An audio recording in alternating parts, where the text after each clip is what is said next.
Good morning students. IPM की हम class के आईपीएम का मोस्ट ऑफ कोर्स आपका हो चुका है। इसमें एक छोटी सी क्लास आज और लेंगे हम, 5-7 मिनट की है। तो इसके अंदर हम पढ़ेंगे कि आईपीएम है क्या। वैसे तो बहुत बार बात हो चुकी है आईपीएम की, और आईपीएम के कंसेप्ट क्या है, मेनली क्या आईपीएम के कंसेप्ट क्या हैं, ठीक है, और यानी कि उसकी अवधारणाएं क्या क्या है, क्या क्या होना चाहिए आईपीएम से रिलेटेड, और इसकी लिमिटेशंस क्या क्या है, ठीक है। तो सबसे पहले अगर बात करें तो 1972 में आईपीएम को जो क्या है एक्सेप्ट कर लिया गया था एज ए वाइड बड़े स्तर पे, ठीक है, CEQ द्वारा, काउंसिल ऑफ इन्वायरमेंट क्वालिटी के द्वारा, ठीक है। अब जिसके अकॉर्डिंग क्या आईपीएम क्या है, आई, पी और एम तीनों को अलग अलग इन्होंने जो है डिफाइन किया था। आई का मतलब क्या है, यहाँ पे इंटीग्रेशन से है। इंटीग्रेशन का मतलब क्या होता है, एक साथ मिलाना किसी चीज़ को, है ना। तो इंटीग्रेशन में क्या है, integration that is harmonious use of multiple methods, यानी कि इसमें क्या है, बहुत सारे मेथड्स को एक साथ मिला के काम में लिया जाता है to control the impact of single pest, किसी एक सिंगल पेस्ट या फिर बहुत सारे पेस्ट को जो है मैनेज करने के लिए एक साथ जो बहुत सारी टूल जो मिक्स की जाती है उसको क्या बोलते हैं, आई, यानी कि इंटीग्रेशन। फिर है पी, पेस्ट। तो पेस्ट तो सबको पता है, कोई भी चीज़, है ना, कोई भी लिविंग ऑर्गेनिज्म जो हमें इकोनॉमिक लॉस करता है या फिर आर्थिक क्षति पहुंचाता है वो क्या है, पेस्ट है। अब वो कुछ भी हो सकता है, वीड भी हो सकता है, वो जो है पैथोजेंस भी हो सकता है, कोई भी वर्टिब्रेट्स या इनवर्टिब्रेट्स, कशेरुकी कोई भी जीव हो सकता है। इसमें इंसेक्ट भी आ जाएंगे, आपके एनिमल्स भी आ जाएंगे, वीड और डिजीज़ वगैरह सब कुछ क्या है, पेस्ट है। फिर है मैनेजमेंट की बात। तो मैनेजमेंट में सीधी सी बात है, इनको मैनेज करना किसी पेस्ट को, ठीक है। Management refers to a set of decisions और रूल, यानी कि डिसीजन या फिर रूल का क्या है, एक सेट है जिसमें हम क्या है ध्यान रखते हैं, किसके आधार पे किया जाता है ये, इकोलॉजिकल प्रिंसिपल्स, यानी कि जो है इन्वायरमेंट को कम से कम नुकसान हो, ठीक है। इकोनॉमिक यानी आर्थिक रूप से भी सही होना चाहिए, प्लस क्या है वो सोशल कंसिडरेशन, यानी कि समाज की जो कंसिडरेशन है उसके आधार पे होना चाहिए, ठीक है, मैनेजमेंट। फिर इसके बाद अगर हम बात करें, फिर है अब किसी भी आईपीएम की अगर बात करें तो उसके लिए क्या है, द बैकबोन ऑफ मैनेजमेंट, किसी भी मैनेजमेंट के लिए जो बैकबोन का काम करती है, जो ना रीढ़ की हड्डी का, वो है। अगर मेनली हम बात करेंगे एग्रीकल्चरल इकोसिस्टम जो है, वैसे एग्रो इकोसिस्टम क्या है मैंने आपको डिटेल में पहले बता दिया है। तो किसी भी एग्रो इकोसिस्टम की अगर बात करें तो जो रीढ़ की जो हड्डी होती है वो क्या होती है, concept of economical injury level, यानी कि EIL, ये क्या है मैंने आपको पहले ही बता दिया है। तो ये क्या है, ये वो लेवल है जिसके ऊपर हमें क्या है, आर्थिक क्षति होना स्टार्ट हो जाती है। तो किसी भी एग्रीकल्चर इकोसिस्टम की बात करेंगे तो उसकी रीढ़ की हड्डी जो होती है इकोनॉमिकल इंजरी लेवल होती है, यानी कि इससे ज़्यादा जो है वो पेस्ट नहीं जाने चाहिए, इससे पहले ही हमें क्या है उनको मैनेज करना है। फिर FAO के अकॉर्डिंग ये डेफिनेशन दी गई है आईपीएम की, ये मैंने आपको पहले भी करवा दी है, पहले की क्लास में इसको देख लेना भी, है ना। कुछ नहीं है, अकॉर्डिंग टू FAO 1967 में क्या है इन्होंने बताया थे कि आईपीएम वाज क्या है, ए पेस्ट मैनेजमेंट सिस्टम, कोई भी पेस्ट मैनेजमेंट का सिस्टम है in the context of associated with किस किस के साथ, इन्वायरमेंट और पॉपुलेशन डायनेमिक्स के साथ, ठीक है। किसी भी पेस्ट स्पीसीज की इन्वायरमेंट या फिर पॉपुलेशन डायनेमिक्स के साथ क्या है, ये एसोसिएशन में है, जिसमें क्या करते हैं हम, utilise all the suitable techniques, सारी जितने भी सुटेबल टेक्निक्स हैं और जितने भी मेथड्स हैं, ठीक है, इनको हम कंपेटिबल मैनर में क्या है इस्तेमाल करते हैं, ताकि जो पेस्ट है उसको उसका लॉस के द्वारा होने वाला जो लॉस है उसको कम किया जा सके, ठीक है। Below the cause economical injury, यानी कि जहाँ पे आर्थिक क्षति होना कम हो जाए। सीधी सी बात है कि उन सारे जो मेथड्स हैं उनको मिक्स करके किसी भी पेस्ट द्वारा होने वाली जो इकोनॉमिकल इंजरी है उससे रोकना क्या है, आईपीएम कहलाता है। फिर अगर बात करें इसको और कैसे डिफाइन कर सकते हैं, तो protective management of the noxious paste, किसी भी नॉक्सियस यानी कि हानिकारक जो पेस्ट है उसका प्रोटेक्शन करना, उसके मैनेजमेंट करना, which all available technique should be evaluated, जिसके अंदर सारी टेक्निक्स जो है वो शामिल की जाती है। जैसे अगर मैं बात करूँ तो उसमें कल्चरल कंट्रोल भी आ जाएगा, मैकेनिकल कंट्रोल भी आ जाएगा, बायोलॉजिकल कंट्रोल भी आ जाएगा और इवन केमिकल कंट्रोल भी आ जाएगा, ठीक है। तो इन सबको एक ऐसे तरीके से तो क्या है मैनेज करना, यूज़ करना कि इकोनॉमिक को लॉस बहुत कम हो, ठीक है, प्लस क्या है इन्वायरमेंट को बिल्कुल भी क्षति नहीं होनी चाहिए, ठीक है। Evaluated and consulted to manage the pest population, so that economic damage is avoided, यानी कि आर्थिक क्षति जो होने वाली है उसको अवॉइड कर सकें। And adverse side effect on environment, यानी कि इन्वायरमेंट के ऊपर अगर कोई एडवर्स साइड इफेक्ट हो रहे हैं तो वो उसको कम किया जा सके, इसके लिए हम क्या करते हैं, जो है आईपीएम को यूज किया जाता है। ठीक है, तो ये दिया था गेयर एंड क्लार्क, तो साइंटिस्ट थे 1961 में, उनके द्वारा दी हुई डेफिनेशन है। एफएओ के द्वारा दी हुई डेफिनेशन जो है उसको याद कर लेना अच्छे से, क्योंकि एग्जाम में सीधा पूछा जाता है कि आईपीएम की डेफिनेशन बतानी है एफएओ के अकॉर्डिंग। ठीक है, फिर बात करते हैं कंसेप्ट की आईपीएम की। ठीक है, यानी कि अवधारणाएं क्या है। कंसेप्ट का मतलब क्या होता है, अवधारणा। तो क्या क्या चीज़ें हैं जिनके बारे में हमें पता होना चाहिए, या फिर क्या क्या चीज़ें हैं जिनको हमें अलाउ करना चाहिए या किस चीज़ को अलाउ नहीं करना चाहिए, पहले से एक अवधारणा बनाई जाती है, उसको क्या बोलते हैं, कंसेप्ट ऑफ आईपीएम्स। ठीक है, IPM seeks to minimise the disadvantage associated with use of pesticide and maximise, यानी कि कहने का मतलब क्या है कि पेस्टिसाइड का जो यूज है उसको तो हमें क्या करना है, कम करना है जितना हो सके। ठीक है, पेस्टिसाइड के यूज को तो कम करना है। एंड मैक्सिमाइज सोशियो इकोनॉमिक, यानी कि इकोनॉमिक और इकोलॉजिकल जो एडवांटेज है उनको बढ़ावा देना है। ठीक है, इस अकॉर्डिंग हम क्या है तैयार करते हैं इसको। कंसेप्ट की बात करें तो उसके अंदर इन सभी को शामिल किया जाता है। फर्स्ट है अंडरस्टैंडिंग द एग्रीकल्चरल इकोसिस्टम। सबसे पहले तो हमें क्या है, किसी भी एग्रीकल्चर इकोसिस्टम को समझना पड़ता है।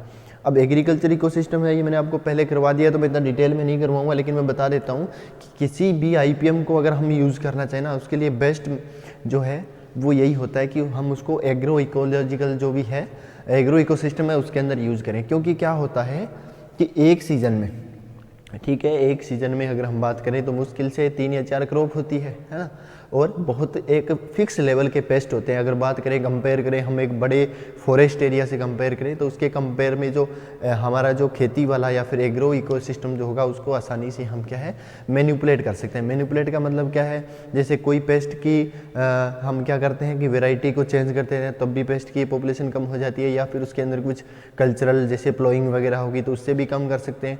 तो ये सारी चीज़ें जो है वो हम इजीली क्या है, यानी कि मनुष्य का हस्तक्षेप जो है वो आसानी से हम इन्वॉल्व कर सकते हैं किसी भी एग्रो इकोसिस्टम में। ठीक है, तो सबसे पहले तो क्या है, इसको अंडरस्टैंड करना होता है। फिर an agro ecosystem contain lesser diversity, diversity कम होती है एनिमल्स की अगर बात, या फिर प्लांट स्पीसीज की अगर बात करें किसी नेचुरल इकोसिस्टम की, जैसे कि फॉरेस्ट हो गया, तो उससे तो कम ही होगी डाइवर्सिटी, सीधी सी बात है।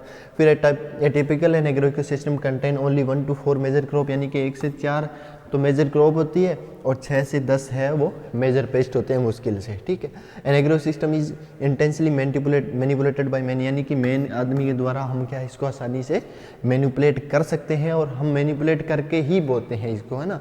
जैसे अगर बार बार किसी जगह किसी पेस्ट का ज़्यादा अटैक हो रहा है तो हम क्या करते हैं, उस क्रॉप को 1-2 सीजन के लिए स्किप कर देते हैं, वहाँ पर नहीं उगाते हैं, तो हम आसानी से क्या करते हैं इसको मैनिपुलेट कर सकते हैं। ठीक है, and subjected to sudden alternation such as ploughing. अब वो क्या क्या कर सकते हैं, प्लोइंग हो गया या फिर इंटरक्रॉपिंग होगी, इंटर कल्टीवेशन, है ना। एंड ट्रीटमेंट विद पेस्टिसाइड, और पेस्टिसाइड के साथ ट्रीटमेंट भी कर सकते हैं अगर पेस्ट की जो है संख्या बहुत ज़्यादा होगी तो। ठीक है, these practices are critical in pest management as pest population are greatly influenced by these practices, यानी कि अगर जो ये जो पेस्टिसाइड या वगैरह जो हम यूज़ कर रहे हैं, मेनली बात पेस्टिसाइड की, पेस्टिसाइड को कब यूज़ करते हैं हम, क्रिटिकल टाइम पे, जब ये हो जाए कि बाकी किसी मेथड के द्वारा वो मैनेज नहीं हो रहा है, उसका अगर हमें इंस्टेंट किसी पेस्ट को मैनेज करना है और वो यानी कि इकोनॉमिक इंजरी लेवल से बहुत ऊपर जा रहा है, तो उस कंडीशन में हमें पेस्टिसाइड भी यूज करना पड़ता है। ठीक है, फिर है agro ecosystem can be more susceptible to pest damage and catastrophic outbreak owing to lack of diversity in species, यानी कि डाइवर्सिटी अगर ज़्यादा होगी तो सीधी सी बात है पेस्ट का डैमेज है जो वो ज़्यादा होगा। प्लस क्या है, इन्वायरमेंटल जो भी इफेक्ट है ना, इन्वायरमेंट में अगर मान लीजिए मौसम के बदलाव के आधार पे पेस्ट है जो उनकी संख्या बढ़ती रहती है, उनके द्वारा जो होने वाला लॉस है वो भी कम या ज़्यादा चेंज होता रहता है। ठीक है, फिर है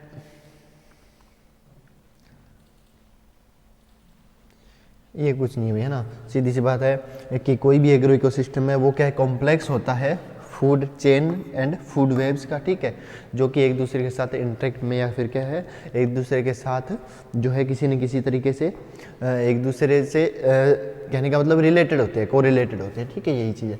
बाकी ये तो एग्रो इकोसिस्टम जो है ये मैंने आपको अच्छे से करवा रखा है उसमें पहले वाली क्लास में, उसमें देख लेना भी, है ना। फिर नेक्स्ट है प्लानिंग ऑफ एग्रो इकोसिस्टम। पहले तो हमें समझना है कि एग्रो इकोसिस्टम होता क्या है, ठीक है, और फिर है उसकी प्लानिंग करनी, ठीक है, एग्रो इकोसिस्टम की प्लानिंग करनी है। अब प्लानिंग से मतलब क्या है कि किस प्रकार का हम एग्रो सिस्टम अपनाएं ताकि पेस्ट के द्वारा होने वाला जो डैमेज है वो कम से कम हो। जैसे हम ससेप्टिबल वैरायटीज़ को नहीं उगाते हैं जिनके अंदर पेस्ट की मात्रा ज़्यादा आती है, प्लस क्या है कोई भी एक सेम फैमिली की क्रॉप को हम क्या है तुरंत उसके बाद नहीं लगाते। जैसे अगर मैं बात करूं तो भिंडी के तुरंत बाद कॉटन नहीं लगाना चाहिए, है ना, क्योंकि उसमें बोलवर्म का अटैक ज़्यादा हो जाएगा। इसी प्रकार से क्या है यानी सेम फैमिली की क्रॉप्स जो है वो हम क्या है, क्योंकि भिंडी भी मालवेसी की और कॉटन भी मालवेसी की है तो उसमें लगने वाले पेस्ट भी क्या होंगे, सेम होंगे, तो उनको चेंज कर देना चाहिए, बस यही है। In IPM program, the agriculture system can be planned in term of anticipating pest problem के आधार पे हम क्या है इनको प्लान करते हैं, and also the way to reduce them, उनको कम करने के लिए, ठीक है, is to integrate crop protection with crop production system, यानी कि क्रॉप प्रोटेक्शन करना है प्रोडक्शन सिस्टम के साथ साथ, यानी कि कुछ विशेष हमें उसके अंदर टेक्निक नहीं अपनानी है। कहने का मतलब प्रोडक्शन तो हम नॉर्मली ले रहे हैं वही ले रहे हैं, बस थोड़ा सा उसमें चेंज कर देते हैं, ठीक है, जिसकी वजह से पेस्ट यानी कि सोविंग जल्दी या लेट कर देंगे, तो इस प्रकार कुछ बदलाव करके हम उसमें चेंज कर सकते हैं। Growing of susceptible varieties should be avoided, यानी कि जो ससेप्टिबल वेराइटीज़ जो है ये जिनके अंदर पेस्ट की जो है जिनके अंदर पेस्ट ज़्यादा लगते हैं उन ससेप्टिबल वेराइटीज़ को नहीं उगाना चाहिए, ठीक है, उसकी जगह पे रेजिस्टेंट वेराइटी उगाएंगे तो पेस्ट की पॉपुलेशन कम हो जाएगी वैसे ही, ठीक है। And related crop should not be grown, यानी कि दो रिलेटेड क्रॉप जो है उनको कभी भी साथ में नहीं उगाना चाहिए। जैसे यहाँ पे एग्जांपल भी दे रखा है, भिंडी फॉलोड बाय कॉटन, अगर भिंडी के तुरंत बाद हम कॉटन लगाएंगे तो ये इंक्रीज करेगा किसके इंसिडेंस को, स्पॉटेड बॉलवर्म के, या फिर बात करें स्पॉटेड बोरर, एक ही बात है, तो इसके इंसिडेंस को बढ़ा देगा क्योंकि सेम फैमिली की है, रिलेटेड है, तो इसमें क्या है पेस्ट की जो जनरेशंस होती है वो आगे से आगे लगातार चलती रहती है, ठीक है।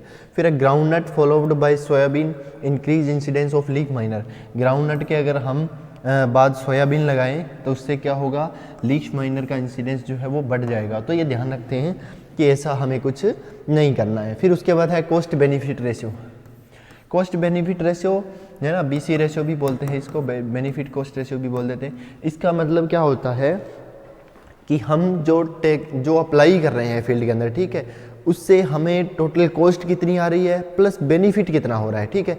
मान लीजिए आज हम कोई टेक्निक अपना रहे हैं, ठीक है, अब उससे हमें बेनिफिट कितना हो रहा है वो चीज़ भी देखी जाती है, दोनों का रेशियो देखा जाता है, इसको बोलते हैं कॉस्ट बेनिफिट रेशियो, ठीक है। Based on the possibility of paste damage bye predicting the pest problem and bye defining economic threshold level, यानी कहते हैं कि पॉसिबिलिटी के आधार पे हम पहले से संभावना नहीं लगाते हैं कि किसी पेस्ट द्वारा कितना डैमेज होगा, ठीक है, और जो paste and bye defining economical threshold level, और उस जो पर्टिकुलर पेस्ट है उसका ETL लेवल क्या है ना, उसका ETL लेवल क्या है। ETL क्या होता है, वो लेवल होता है जहाँ पे हमें क्या है कंट्रोल मेजर्स को क्या है अप्लाई करना चाहिए। अगर हम इस जगह पे कंट्रोल मेजर्स अप्लाई नहीं करेंगे तो क्या होगा, ये इकोनॉमिकल इंजरी लेवल में पहुँच जाता है जहाँ पे हमें आर्थिक क्षति जो है वो स्टार्ट हो जाती है, ठीक है। तो ये सब हम पहले से डिसाइड करके रखते हैं, यानी कि किसी भी क्रॉप से रिलेटेड हम ये देखते हैं, किसी पेस्ट से रिलेटेड कि उसके द्वारा होने वाला डैमेज कितना हो सकता है और उसका ETL लेवल क्या होगा, ठीक है। Emphasis should be given to cost benefit ratio, तो इससे क्या है कॉस्ट बेनिफिट रेशियो का हम क्या लगाते हैं, अनुमान लगाते हैं, ठीक है, या फिर काउंट करते हैं। द क्रॉप लाइफ टेबल, किसी भी क्रॉप की जो लाइफ टेबल होगी, यानी कि सीड सोइंग से लेके हार्वेस्टिंग तक का जो टाइम होता है वो बहुत महत्वपूर्ण होता है, ठीक है। To provide solid information analysis to pest damage as well as cost benefit ratio, ठीक है। इन पेस्ट मैनेजमेंट के अंदर क्रॉप की जो लाइफ टेबल होती है, यानी कि कितने समय के बाद वो ग्रो होगा, कितने समय तक उसकी कौन सी स्टेज रहेगी और कब तक वो है जो मेच्योर होगा, ठीक है, और कब उसकी हार्वेस्टिंग करनी चाहिए, ये सारी स्टेज जो है हमें पता होना चाहिए। इससे क्या होगा कि हम जब मैनेजमेंट जो प्रैक्टिस यूज़ करेंगे, है ना, तो उस कंडीशन में क्या हमें फ़ायदा होता है और उससे फिर क्या हम बेनिफिट कॉस्ट जो रेशियो होता है उसका अनुमान लगाते हैं। जैसे फॉर एग्जांपल मैं आपको बता देता हूँ कि सोरगम के अंदर एक पेस्ट लगता है सूट फ्लाई, ठीक है। सोरगम के अंदर एक पेस्ट लगता है सूट फ्लाई। अब इस सूट फ्लाई की खास बात क्या होती है कि इसका डैमेज सिर्फ विद इन ए मंथ होता है, 1 मंथ तक ही होता है क्रॉप की स्टार्टिंग स्टेज में, 7 डेज से लेके 7 दिन से लेके 1 महीने तक इसका डैमेज होता है, इसके बाद इसका डैमेज होता ही नहीं है। तो अगर हमें ये अच्छे से पता है तो हम इस समय क्या है क्रॉप के लिए कुछ ऐसी टेक्निक्स अपनाएंगे या फिर मौसम को चेंज कर देंगे, थोड़ा अर्ली सोइंग वगैरह है ना, तो उससे क्या होगा कि इसको हम मैनेज कर सकते हैं, उसके बाद ये नहीं लगेगा। तो जब हमें इस क्रॉप के बारे में अच्छे से पता है तभी तो ये कर सकते हैं ना।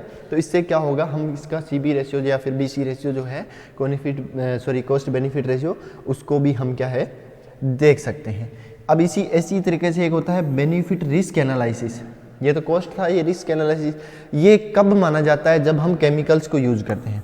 जब हम केमिकल्स को यूज़ करते हैं प्रोटेक्शन के लिए या फिर इनको रोकने के लिए, इनको कंट्रोल करने के लिए, उस समय क्या है बेनिफिट रिस्क एनालिसिस होता है, कैलकुलेट सेम ऐसे ही।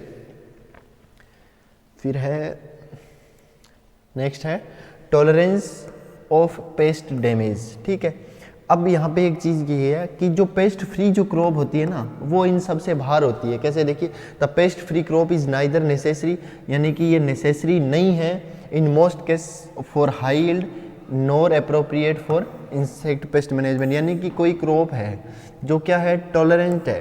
टॉलरेंट होने का मतलब क्या है कि उसके अंदर डैमेज नहीं है, उसके अंदर सहनशीलता ज़्यादा है। टॉलरेंस का मतलब क्या होता है, सहनशीलता। अगर वो सहनशील कर सकती है, यानी कि सहन कर सकती है उस पेस्ट के द्वारा डैमेज को, तो हम उसको क्या है इस प्रकार के जो यानी बेनिफिट कॉस्ट वाला निकालने वाला है, या फिर हम अगर उसके प्रोडक्शन से रिलेटेड अगर हम IPM से उसको कंपेयर करेंगे तो वो सही नहीं है ना। क्योंकि कुछ प्लांट्स ऐसे होते हैं जो कुछ लॉस तक को बर्दाश्त कर जाते हैं अच्छे से, है ना। तो इस प्रकार की जो क्रॉप्स होगी वो नेसेसरी यानी कि आवश्यक नहीं है हाई यील्ड, यानी कि अगर हम उपज की भी बात करें कंपेयर करने की, या फिर इंसेक्ट पेस्ट मैनेजमेंट में। ठीक है, फिर है कास्ट क्रॉप, यानी कि जो अरंडी की जो फसल होती है कैन टॉलरेंट अप टू 25% डिफोलिएशन, यानी कि 25% अगर इसकी लीफ डैमेज भी हो जाए, लीफ गिर भी जाए, तब भी इसकी उपज में कोई फर्क नहीं पड़ता है। ठीक है, exception occur in case of plant disease. सिर्फ इसका अपवाद क्या है, अगर इसमें प्लांट डिजीज नहीं हो, यानी कि कोई डिजीज नहीं हो अलग से, तब तो क्या है ये आसानी से इतने तक सहन कर सकती है। The relationship between density of paste population and profitability of control measures is expressed through threshold value, यानी कि थ्रेशोल्ड वैल्यू के आधार पे हम क्या है इसको अलग अलग जो है बांट सकते हैं। अब वो क्या था, ETL, EIL, डैमेज बाउंड्री, ये सारे कुछ जो है मैंने आपको पहले ही बता रखे हैं। उसके बाद नेक्स्ट है लीविंग ए पेस्ट रेजिड्यू, यानी कि हमें फील्ड के अंदर क्या करना चाहिए, रेजिड्यू के तौर पे कुछ पेस्ट को छोड़ना चाहिए। अब रेजिड्यू क्या होता है, रेजिड्यू होता है किसी भी अवशेष जिसको बोलते हैं, अवशेष के तौर पे, यानी कि आप जब कंट्रोल कर रहे हो किसी भी पेस्ट का मैनेजमेंट हम जब करते हैं तो उस कंडीशन में ध्यान रखा जाता है कि उसको 100% मैनेज नहीं करके उसको सिर्फ ETL से बिलो लेके आना होता है। उसका रीज़न ये है कि अगर आप उसको 100% गायब कर दोगे उस फसल से पेस्ट को, तो उससे क्या होगा कि वहाँ पे जो बेनिफिशियल जो इंसेक्ट है ना, जो नेचुरल एनिमी जो है, प्राकृतिक शत्रु वहाँ पे है, तो उनका भोजन भी हम खत्म कर देंगे, वो तो उन्हीं पे आश्रित रहते हैं। तो इससे क्या होगा, उनमें धीरे धीरे कमी आ जाएगी। देखिए, natural enemy population is gradually eliminated not only in the absence of their respect of insect host। ठीक है, यानी कि जब हम इंसेक्ट के होस्ट जो है उनको ही ख़त्म कर देंगे, of the indiscriminate use of broad spectrum insecticide से अगर हम बहुत ज़्यादा जो है लगातार इंसेक्टिसाइड्स को यूज करते रहेंगे, तो उससे क्या होगा कि जो 100% जो है वहाँ पे पेस्ट जो है वो ख़त्म हो जाएंगे। इससे क्या होगा, नेचुरल एनिमीज़ का जो फूड होगा वो हम उसको ख़त्म कर देते हैं ऑलरेडी। ठीक है, फिर है therefore it is important concept, यानी कि एक इम्पोर्टेंट कंसेप्ट बन जाता है पेस्ट मैनेजमेंट का, to leave a permanent pest residue below economical threshold level. ये मैंने अभी आपको बताया कि ETL से नीचे हमें क्या है, कुछ पेस्ट की कुछ जो है पॉपुलेशन को हमें फील्ड के अंदर रखना पड़ता है। ठीक है, ताकि नेचुरल एनिमी जो है वो सर्वाइव कर सके। उसके बाद फिर नेक्स्ट है टाइमिंग ऑफ ट्रीटमेंट, यानी कि कोई भी ट्रीटमेंट हम जब अप्लाई करते हैं तो उसके टाइम का विशेष ध्यान रखा जाता है। इसके लिए हमें क्या पता होना चाहिए, उस क्रॉप की जो स्टेज होती है, जिस स्टेज के ऊपर इंसेक्ट का डैमेज होता है, प्लस कोई भी पेस्ट जो है उस पेस्ट का स्टेज कौन सी है, उस पेस्ट की कौन सी स्टेज डैमेज करती है, ये हमें पता होना चाहिए, तभी हम क्या है वहाँ पे कंट्रोल मेजर्स अप्लाई कर सकते हैं। यानी कि जो परफेक्ट स्टेज होती है इंसेक्ट की जो डैमेज करती है, अगर हम उस समय पेस्टिसाइड को अप्लाई करेंगे तो इससे क्या होगा कि वो हम उसको तुरंत मैनेज कर सकते हैं, बहुत ही कम जो क्वांटिटी है वो यूज लेके, ठीक है। Treatment in terms of pesticide spray should be need based, यानी कि जब आवश्यकता हो तभी यूज़ लिया जाता है, with minimum number of spray, ताकि बहुत कम स्प्रे करना पड़े। टाइमली शेड्यूल्ड, यानी कि जब सही समय हो तभी। कंबाइन विद इम्प्रूव टेक्निक्स, यानी कि जब बहुत सारी जो इम्प्रूव टेक्निक्स हैं उनके साथ यूज़ करते हैं अकेले यूज़ करने के बजाय, तो इससे क्या होगा, पेस्ट को हम आसानी से कंट्रोल कर सकते हैं। फिर उसके साथ साथ मॉनिटरिंग भी है। मॉनिटरिंग के लिए हम क्या करते हैं, मेनली फेरोमोन ट्रैप्स को जो है वो यूज़ लिया जाता है। हम क्या करते हैं, फेरोमोन ट्रैप्स को यूज़ करके जितने भी पेस्ट होंगे एडल्ट, उनको एक साथ एक जगह पे कलेक्ट कर सकते हैं। तो उसके बाद क्या है, वहाँ पे हम डायरेक्ट स्प्रे वगैरह करके उनको किल कर सकते हैं। फिर है पब्लिक अंडरस्टैंडिंग एंड एक्सेप्टेंस। इसके साथ साथ ये भी ध्यान रखा जाता है, यानी कि पब्लिक जो है उनको भी समझाना पड़ता है, इसके बारे में अवेयर करना पड़ता है कि आप IPM टेक्निक्स को अपनाओ, इससे ये फ़ायदे हैं, ये नुकसान जो है वो आपको नहीं होगा। तो ये सारी चीज़ें हमें क्या है, एफर्ट करनी पड़ती है। In order to deal with various pest problem, special efforts should be made for effective communication, यानी कि पीपल्स जो होते हैं उनके साथ क्या है, इफेक्टिव कम्युनिकेशन हमें करनी पड़ती है, उनको अवेयर करना पड़ता है, ठीक है। People for better understanding and acceptance, ताकि वो अच्छे से उसको समझ सके और एक्सेप्ट कर सके पेस्ट मैनेजमेंट प्रैक्टिसेस को, ठीक है। The IPM practices followed should be economic and sustainable, यानी कि ये क्या होना चाहिए, इकोनॉमिकली होना चाहिए सही, और प्लस क्या है, सस्टेनेबल होनी चाहिए, ठीक है। यानी कि इसके साथ साथ अगर हम बात करें इन्वायरमेंटल को, हमें ये लोगों को जताना पड़ेगा, उनको एहसास करवाना पड़ेगा कि इससे इन्वायरमेंट को जो होने वाला नुकसान है वो बहुत कम होगा। अगर हम बार बार पेस्टिसाइड का यूज़ करेंगे तो इन्वायरमेंट में जो पोल्यूशन है वो बहुत ज़्यादा बढ़ जाएगा, ठीक है। इसके बाद अगर बात करूं लिमिटेशंस की IPM के, यानी कि IPM की लिमिटेशंस क्या क्या हो सकती है, कमियां क्या क्या है, तो सबसे पहले है an IPM programme require a high degree of management. High degree of management चाहिए, कहने का मतलब इसके अंदर जो पर्सन इन्वॉल्व होता है वो उसको 100% उसके बारे में नॉलेज होना चाहिए। अब उसको पेस्ट के बारे में नॉलेज होना चाहिए, क्रॉप के बारे में नॉलेज होना चाहिए, ठीक है। तभी वो क्या है, उससे के लिए जो बेस्ट एप्रोप्रिएट जो भी कंट्रोल मेजर्स होगा उसको वो अप्लाई कर सकेगा, ठीक है। इसके साथ साथ और क्या होता है, इसके साथ साथ ये होना चाहिए कि हमें जो है केमिकल कंट्रोल है उसको कम करना है ना। तो लेकिन यहाँ पे क्या दुविधा आ जाती है IPM में, अगर हम बात करें तो अगर बाकी बायोलॉजिकल की अगर हम बात करें तो ये क्या होता है, स्लो प्रोसेस होता है।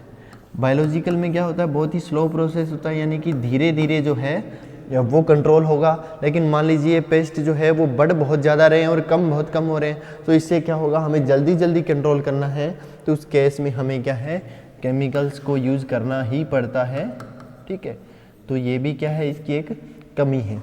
हाई डिग्री ऑफ मैनेजमेंट होना चाहिए। फिर है making the decision not to use pesticide, यानी कि जो डिसीजन हम लेते हैं कि पेस्टिसाइड का यूज़ नहीं करना है, उन्हें रूटीन और regular basis technique, advanced planning, इसके लिए क्या हमें उसके लिए बहुत एडवांस जो है प्लानिंग करके रखनी पड़ेगी। अगर हम चाहें कि पेस्टिसाइड का यूज़ ही ना करें तो उसलिए क्या होगा, आपको क्रॉप बोने से पहले ही क्या है उसको अच्छे से आपको ये जो है टेक्निक पहले फिक्स एक बनानी पड़ेगी कि हम क्या करें ताकि पेस्टिसाइड का यूज़ भी ना करें और पेस्ट है जो वो कंट्रोल भी हो जाए। तो इसके लिए अगर आम आदमी की बात करें, एक नॉर्मल फार्मर की, तो उसके लिए इतना पॉसिबल नहीं होता है। And therefore a high degree of management, तभी कहते हैं कि इसके लिए हाई डिग्री जो है मैनेजमेंट की वो आवश्यक होती है। फिर है this planning include attention to field history. अब इसमें क्या क्या आ जाता है प्लानिंग में कि हमें अटेंशन टू फील्ड हिस्ट्री, उस फील्ड की हिस्ट्री हमें पता होना चाहिए, ठीक है। To anticipate what the pest problem might be, यानी कि वहाँ पे कौन कौन से पेस्ट का अटैक होता है, कौन कौन सी जो वेराइटीज़ है वो ली गई है वहाँ पे, ठीक है, और कौन कौन सी वेराइटी जो है रेजिस्टेंट है या टॉलरेंट है पेस्ट डैमेज से, या फिर चूजिंग टिलेज सिस्टम, उसके अंदर हमें कौन सा टिलेज सिस्टम है जो वो यूज लेना चाहिए, दैट विल स्प्रेस पेस्ट डैमेज, यानी कि जो कि पेस्ट की पॉपुलेशन है उसको कम कर सके। यानी कि उस फील्ड की हमारे पास पूरी हिस्ट्री होनी चाहिए, जो कि इतना पॉसिबल नहीं होता फिर है while giving the crop greatest yield potential, अगर हमें बहुत ज़्यादा अगर उपज लेनी है तो ये सारी चीज़ें हैं हमें पता होनी चाहिए। आईपीएम में भी can be more labour intensive, यानी कि इसमें जो है लेबर का खर्चा बहुत ज़्यादा आता है, ठीक है। कहने का मतलब आईपीएम जो है ये लेबर, अगर बात करें मैकेनिकल कंट्रोल की बात करें, जैसे आपको ट्रैप्स वगैरह लगाने हैं या फिर जो खाई वगैरह खोदनी है, तो उसके लिए क्या होगा कि हमें लेबर की आवश्यकता पड़ेगी, तो ये क्या है थोड़ा कॉस्टली हो जाता है। फिर है कंसिस्टेंट, फिर है timely and accurate field scouting takes time. अब हमें क्या है टाइमली, अगर हम चाहें कि जल्दी जल्दी हो जाए तो वो इतना पॉसिबल नहीं है, क्योंकि ये क्या है सारी चीज़ें जो है ये टाइम टेकिंग होती है, इनमें समय लगता है, ठीक है। तो ये आईपीएम की कमियां ही मान लो, ठीक है, कि यूज़ करने को तो बहुत अच्छी चीज़ है, इन्वायरमेंट को भी लॉस नहीं होता, लेकिन ये कुछ कमियां बताई गई है जिनकी वजह से क्या है मेनली अगर बात करें तो फार्मर्स इनको अप्लाई नहीं करके पेस्टिसाइड पे ज़्यादा ध्यान देते हैं। Without this information intelligence management decision can not make. इन सभी चीज़ों की अगर हमारे पास नॉलेज नहीं है तो हम क्या है जो अपने हिसाब से अगर चाहें तो डिसीजंस नहीं बना सकते, और ना ही वो इतना जो है सक्सेस होगा।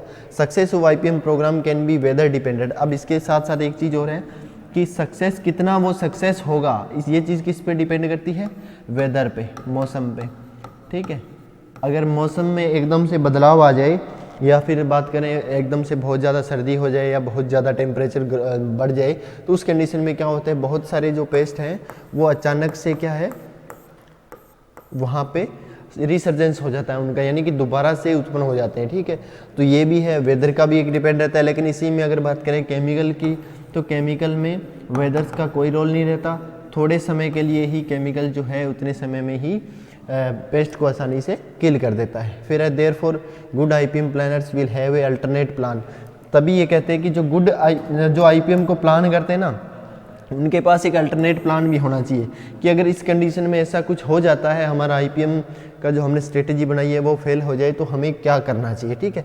व्हेन दीज प्रॉब्लम अराइज, यानी कि अगर ये सारी प्रॉब्लम्स जो आए तो उस कंडीशन में हमें क्या करना चाहिए ताकि हम इसको मैनेज कर सकें, ठीक है, इससे निपट सकें। फिर है डिफरेंट कंपोनेंट और टूल्स ऑफ आईपीएम, इनके बारे में एक एक करके हमने सबको पढ़ लिया है। सर्विलेंस क्या होता है, यानी कि उसकी निगरानी देना, है ना, निगरानी रखना पेस्ट की, सर्वे करना उसका कि कितनी डैमेज उसका हो रहा है और कौन सी लेवल पे हमें जो है वो अप्लाई करने हैं कंट्रोल मेजर्स। फिर है कल्चरल हो गया, फिर मैकेनिकल यांत्रिक मेथड्स हो गए, फिजिकल हो गए, भौतिक बायोलॉजिकल या जैविक, लेजिस्लेटिव या वैधानिक कंट्रोल हो गया, केमिकल कंट्रोल हो गया। इनके बारे में एक एक करके हमने डिटेल से पढ़ लिया है। ओके भाई, इसके बाद आपका एक क्लास और होगी मुश्किल में, जिससे बाद आपका आईपीएम का जो है वो टोटल कोर्स कंप्लीट हो जाएगा, तो इसको पढ़ लेना भी अच्छे से। Okay, thank you.